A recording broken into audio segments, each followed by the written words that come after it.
Një zbatimi progresiv i sistemit të ri të hyrjeve dhe daljeve në vendet e Bashkimit Evropian, i cili do të zbatohet për udhëtarët që nuk janë shtetas të BE-s. Ky është hapi i parë drejt regjistrimit elektronik të dhënave për ata që hyjnë në zonën Schengen për qëndrime të shkurtra. 6 months is the transition period. 6 muaj është periudha e tranzicionit.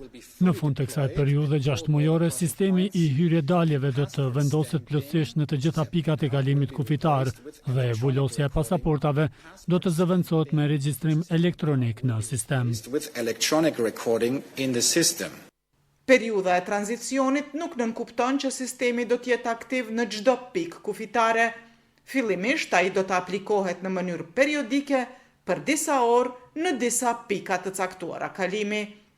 Sistemi i hyrjeve-daljeve do të thotë se udhëtarët që nuk janë shtetas të BE-s gjatë kalimit të parë kufitar do të identifikohen përmes gjurmëve të gishtërinjve dhe fotografisë së fytyrës.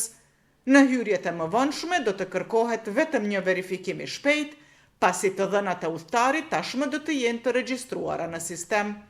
Zbatimi plot i këtij sistemi do të nisë në prill të vitit të ardhshëm.